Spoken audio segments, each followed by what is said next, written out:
We're not voting our way out of this. You know that, right? As soon as you vote one puppet out, they just replace him with another puppet. Our democracy is only an illusion. It's like one big giant elaborate game. Because no matter who you put in, they all serve the same master. And a hero is not going to come from inside the system. He's going to come from outside the system. And so everyone's going to stop falling for this left versus right stuff. It's a game of divide and conquer where there is no division, create division. In our media too, you think there's a difference between right-wing Fox News and left-wing CNN? It's all owned by the same people, and BlackRock owns in both of them too. They disagree on some minor petty stuff, but when it comes to certain foreign and other governments and stuff like that, watch how fast they unite and try to convince us we need to be all on the same side for a foreign country.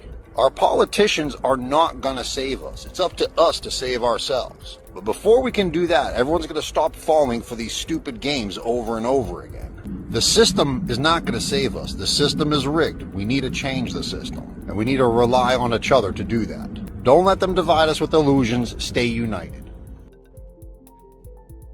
The attack is now on the United States to bring down the United States as the ruling state in the world.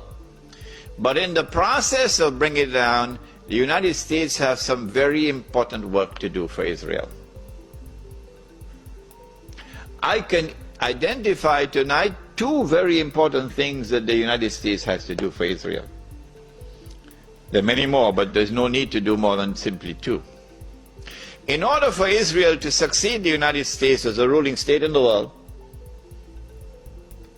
not only must the US economy collapse and the US dollar collapse, and when the US dollar collapses, it brings down the whole world of paper money with it. And if you don't believe me, just wait. Just wait. Not only must the United States collapse its economy and its money, but in addition, Israel has to wage a big war, which even non-Muslim political analysts are now anticipating. A big war.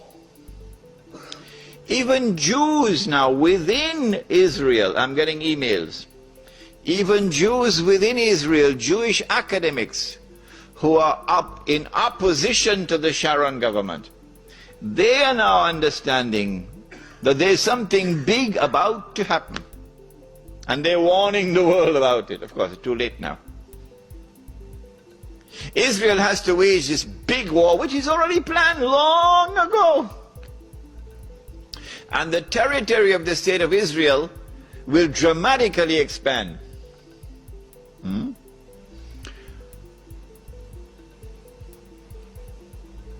And the Palestinian problem will be solved because they'll be exported out.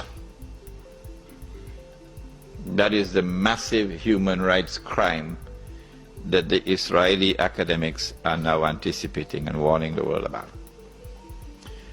But in addition, in order for Israel to become the ruling state in the world, not only must she take control of all of this territory, she must also control the oil.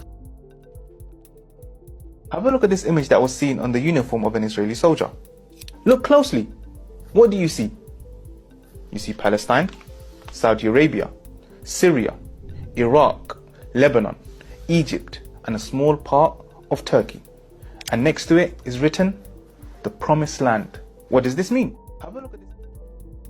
Started on October 7th and it was completely unpredictable, and Hamas, the terrible terrorists, just did this.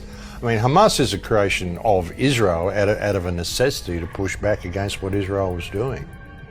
It's ethnic cleansing, and it's going to expand to create greater Israel. That's what this is really about. This is why they are using exactly the same tactics on Lebanon now, saying they need to go in and completely eradicate Hezbollah. When I went to Palestine, they were the most beautiful people I've ever met. I've been to over 60 countries, nearly 70 countries, probably more than 70 countries. And out of all the people that I've met anywhere in the world, the Palestinians were the most down-to-earth, sincere, kind, beautiful people I met anywhere.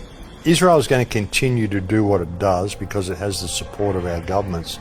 So I guess it's up to us to remove support for those governments from us.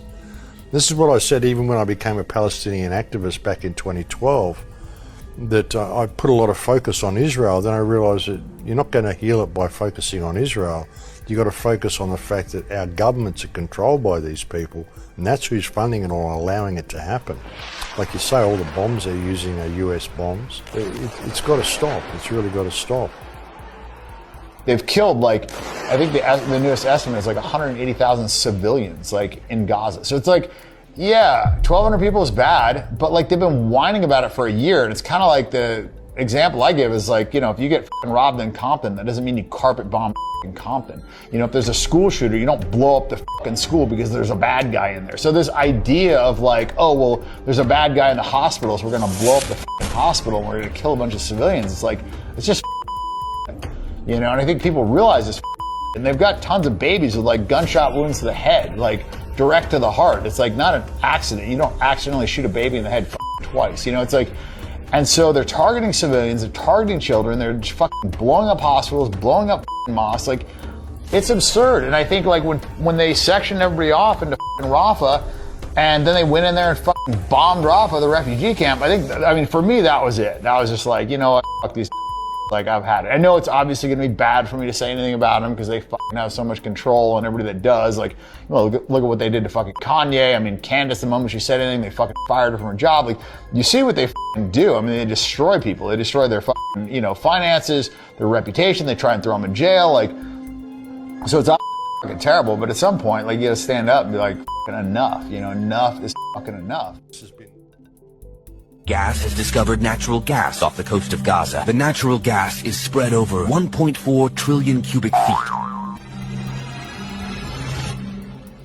Many months later, geologists have confirmed that the West Bank is rich in high-quality oil and water supplies, while Gaza is rich in natural gas. The estimated cost of the occupation related to oil and natural gas is valued at $500 billion.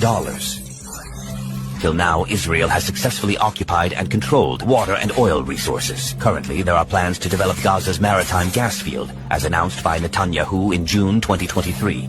Soon after declaring war against Hamas in October, Israel granted licenses to 6 companies for the development of the Gaza's gas field. Clearly, their aim is to become a net exporter of natural gas. However, the Palestinian people are seen as problematic to the proposed agenda, so Israel wants to take control over Gaza Strip in the name of self-defense against terrorism and utilize Gaza's marine gas field, similar to what was done during the 2014 war. Some countries are supporting this genocide because they are major shareholders of the 6 involved companies, either directly or indirectly through relatives. The USA and the UK support Israel also because of companies like Boeing and British Aerospace, which provide arms to the Israeli forces used in Gaza. Countries not linked to these companies are supporting Israel due to the benefits that will be derived from the Ben Gurion Canal project.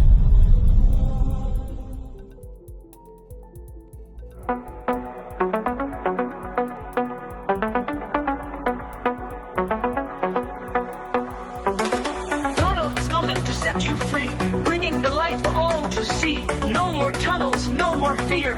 Trump Gaza is finally here. Trump Gaza shining bright, golden future, a brand new light. Feast and dance, the deal is done. Trump Gaza #1. Trump Gaza shining bright, golden future, a brand new light. Feast and dance, the deal is done.